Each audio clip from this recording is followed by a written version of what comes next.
Alors bonjour à tous, moi c'est Insfansgar et vous êtes sur Blog Xparedou. Aujourd'hui on se retrouve encore pour une nouvelle vidéo et donc je vais encore une critique sur encore un drama. Et oui, encore un drama, mais dès le mois prochain ça changera. Et donc là, comme vous avez pu le voir dans le titre de cette vidéo, je vais parler du drama extracurriculaire. Donc avant de commencer cette vidéo, n'hésitez pas à me rejoindre sur Instagram parce que je suis vraiment très active et que je poste régulièrement du contenu. Et donc sans plus tarder, je vous laisse avec la suite de la vidéo. Pareil que mes autres vidéos dans le même style, je vais d'abord vous lire le synopsis et je verrai bien si je vous mettrai encore la bande-annonce de Netflix parce que je sais pas si j'explique dans une de mes vidéos, mais j'ai un très gros problème de vidéo. Enfin, partiellement bloqué et parfois bloqué, et donc Netflix, vu que je mets la bande annonce, il sait que c'est à lui, que ça lui appartient, et donc il porte réclamation, il porte comme quoi j'ai mis genre sa vidéo, mais c'est que j'avais téléchargé genre une vidéo en pensant que c'était la bande annonce d'extracurriculaire parce que c'était sur Netflix Asie, et en fait que pas du tout, donc je verrai bien s'il y a une bande annonce, si je peux vous mettre la bande annonce. Et donc je ferme cette parenthèse pour commencer. Et donc le drama parle d'un jeune homme qui s'appelle... Le personnage principal c'est Jitsu, et lui Jitsu il est doué et donc il va se lancer dans une carrière de criminel pour financer ses études, et nous verrons ce qui se passe genre dans le drama. C'est ça le synopsis, enfin c'est le synopsis dit à ma façon et c'est ce qu'il raconte sur Wikipédia, il raconte ça. Et donc maintenant je vous laisse avec la bande originale de Netflix. 품행이 단정하고 학업 성취도가 높습니다.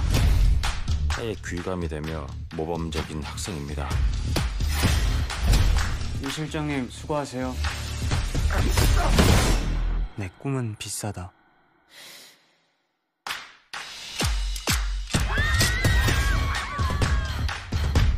가끔 졸라 토 나오거든요.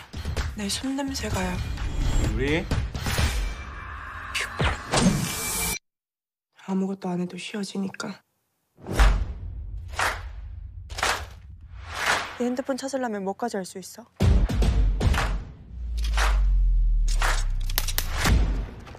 너 원하는 게 뭔데 도대체? 다시 모으면 되잖아. 네 사업으로.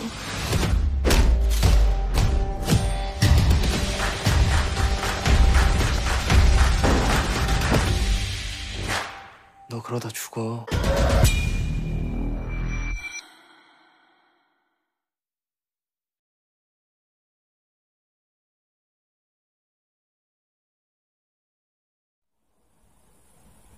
Et donc maintenant, comme d'habitude, je vais vous faire genre la description de extracurriculaire. Donc le nom en français, le titre qu'ils ont donné pour le drama est extracurriculaire, qui se traduit en français par parascolaire, et le nom original en coréen c'est Ingansob, qui se traduit par chasse à l'homme. C'est un drama de style criminel, drame criminel, et donc ça a été créé par Jin Han-si et produit par Studio 329. Les acteurs principaux sont Kim Dong-hee et Jung Da-bin, qui sont les personnages dans la série, dans le drama, qui sont Jitsu et Min-hee. C'est une saison en 10 épisodes. Les épisodes durent entre 44 minutes et 72 minutes. Et la sortie officielle, la date de parution, ça a été paru le 29 avril 2020 sur Netflix. Pour mon premier argument, et que j'ai pas aimé, voilà. Et donc c'est vrai que le début du drama, les premiers épisodes, et j'ai pas aimé parce que je trouvais ça hyper lent. Certes, on nous montrait genre un peu comment Jitsu il travaillait, mais je trouvais pas ça genre waouh, genre hyper genre fait. Enfin, je trouvais pas qu'il y avait trop d'action. Je me suis dit mais je suis tombée sur quel drama? Et moi je pensais que c'était un drama genre centré sur l'école, Mais je me suis dit un peu différent, je me suis dit ouais c'est pas comme Love Alarm, ou est-ce que c'est un drama genre écolier, ou est-ce que c'est Love to Love et tout, enfin, on va dire ça comme ça.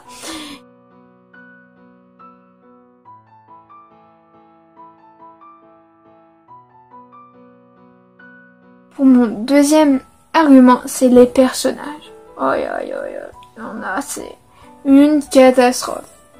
Déjà, prenons le personnage de Minhee. Ah mais Minhee, elle est en mode ah Kitae, vu que Kitae, c'est un autre personnage, c'est son combat. Ah Kitae, genre je l'aime, nanana.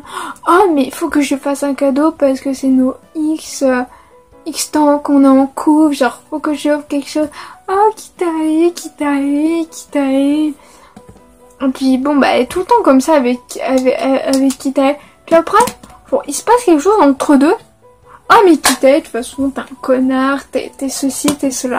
Et des fois Minhee elle est en mode genre quand c'est pas Kitae, c'est Monsieur Lee. Oh me laissez pas seul Monsieur Lee.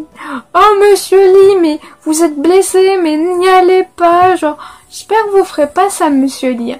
Et c'est tout hein. Soit c'est Kitae à fond sur Kitae, soit c'est à fond Monsieur Lee, genre Monsieur Lee, voilà quoi. Kitae, genre lui, oh Kitae c'est le connard de service. C'est le connard de service. Alors lui, Kitae, il aime bien ces gens se disputer avec Minhee, ils aiment bien se disputer, ils aiment bien rompre, ils aiment bien se remettre en couple, enfin, ils ont une relation de couple mais genre bizarre. Vraiment bizarre quoi. Et c'est ça que je me dis, ok, genre elle accepte que lui il soit comme ça, lui il accepte de soit comme ça, ils acceptent de rompre, de se remettre en couple, ils acceptent genre les disputes, genre après je parlais genre de Jitsu. Alors Jitsu lui c'est l'archétype du mec qui est geek, du mec qui reste chez lui. Je sais qu'il y a un mot en japonais pour désigner genre les gars, enfin plutôt les gens qui restent à la maison, qui ne veulent pas bouger de chez eux. Il y a vraiment un terme, mais lui c'est vraiment l'archétype quoi.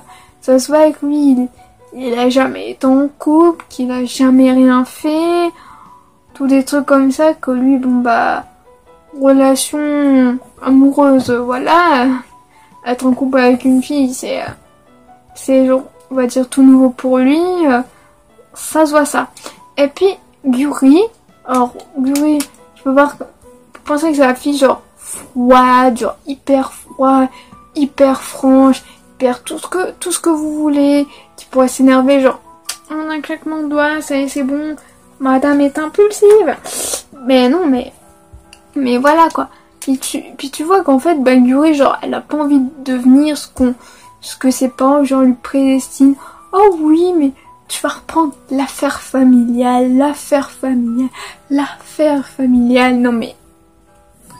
Non mais c'est bon genre. On est au 21e siècle, genre laissez vos enfants faire des études qu'ils ont envie, c'est pas parce que tu vas dire ah mais moi je verrais bien que tu serais comme ci, comme ça, non.